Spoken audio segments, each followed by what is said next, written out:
Sebenarnya output dari pendidikan kita ingin membentuk karakter anak. Nah, tolong, pernah dengar nggak Pak Amir yang di Uni? Kepala SMA 15. Itu sampai hari ini Pak melekat Pak, anak-anak itu. Dia pegang anak itu 5 angkatan. Dan 5 angkatan itu setiap, ini Bapak Al ya, Pak Ilmahu wakili apa ya? Setiap lebaran selalu hadir. Setiap menikah, anak-anaknya itu selalu diundang Bapak. Artinya apa?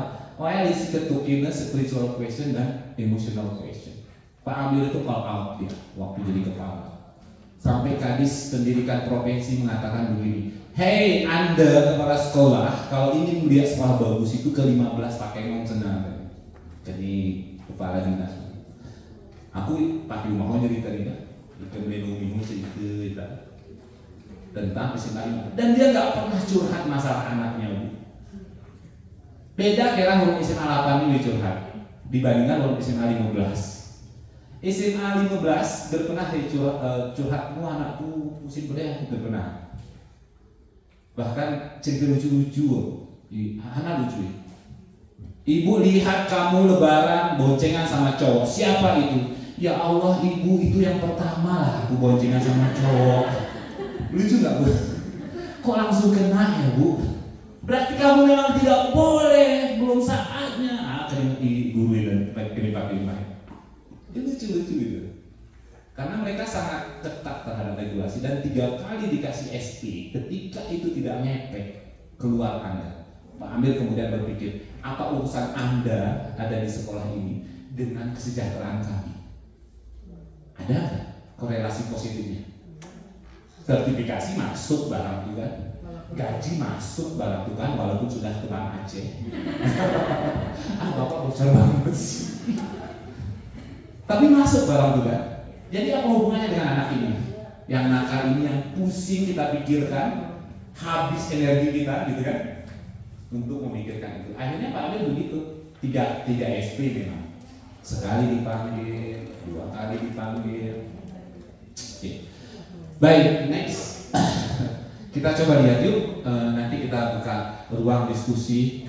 Konsep dasar next, disiplin dimaknai menjadi sesuatu yang dilakukan oleh seseorang kepada orang lain. Apakah, pertanyaannya kemudian, disiplin itu hanya dapat dicapai dengan hukuman? Ada yang bisa berkomentar. Kemudian kita kasih anak-anak, Anda harus gini. Terus ke depan anak itu baik. Ya kan? Oke, terima kasih Pak. Ya. Ini menanggapi apakah disiplin dengan apa? Saya lemas karena tadi nggak bisa dikebun. Bapak jangan jadi seumuran.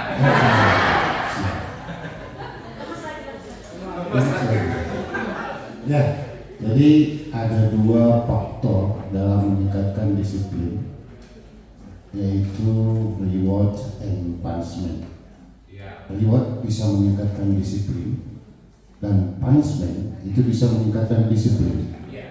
Ini pernah saya ujikan penelitian di SMP swasta Belang Panas tahun 2014. Salah satu gurunya ada di sini. Pada saat itu kehadiran mereka itu baik, tapi saya akan tingkatkan lebih baik. Tapi alhamdulillah dengan kerjasama semua, reward punishment dapat meningkatkan disiplin. Terima kasih Pak. Oke, reward dan punishment bisa meningkatkan disiplin. Sebelum ke Bapak menanggapi, di sekolah ini masih ada nggak sih menggunakan ranking gitu? Bagi rapat? Nggak ada. Nilai tertinggi umum tapi cuma 1. Oh, berarti tetap ranking dong. Ya?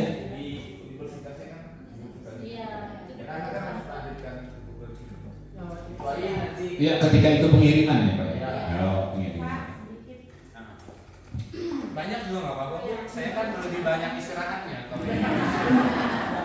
Jadi sebenarnya Pak, ini menjadi dilema untuk kami guru-guru dan juga untuk sekolah.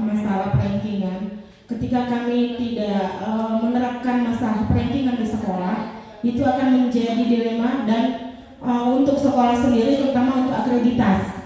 Nah seperti itu. Sorry, untuk akreditasi? Iya Pak. Memang diminta?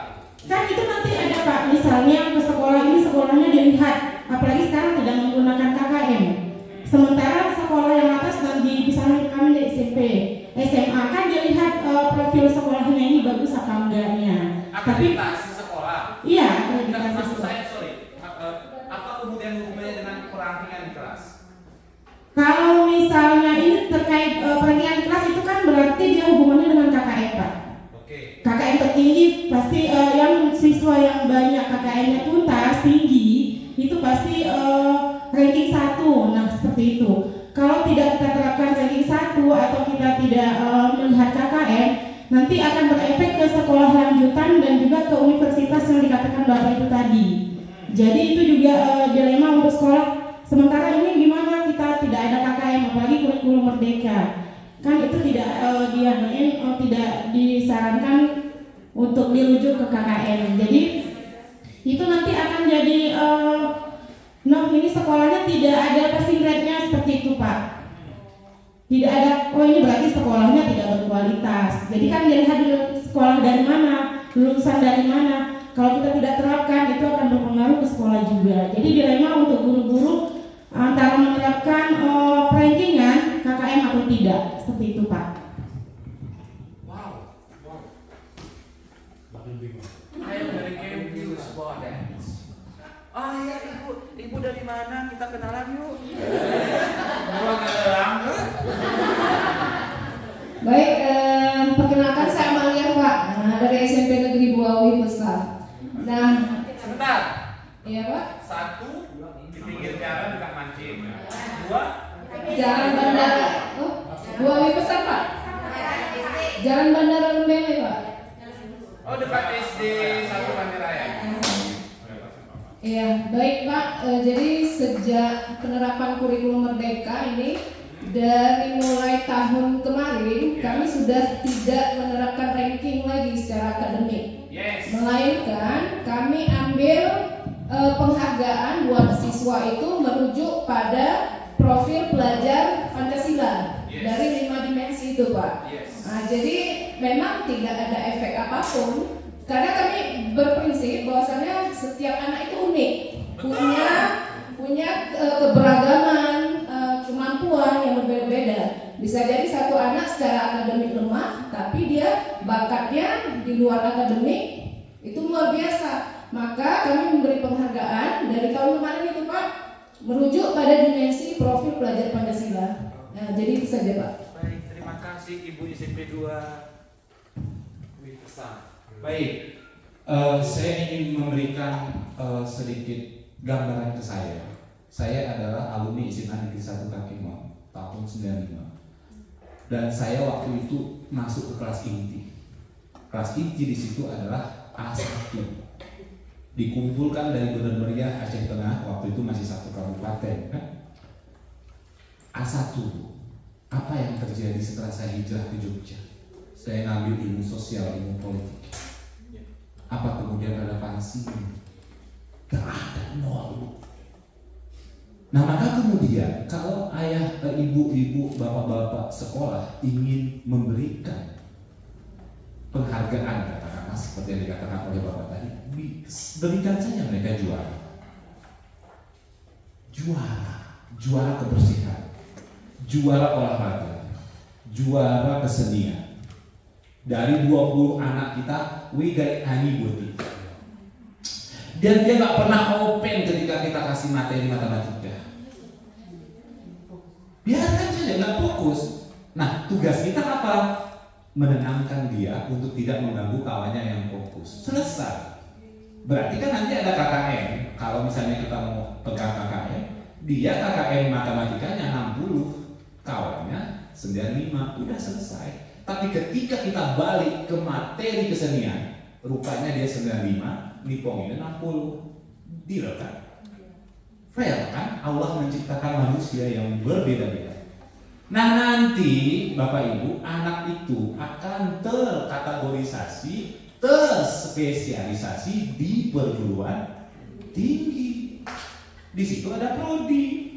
Ekonomi saja, Bu. Banyak itu bidangnya bawahnya itu. Ada akuntansi, manajemen, ekonomi pembangunan, ekonomi.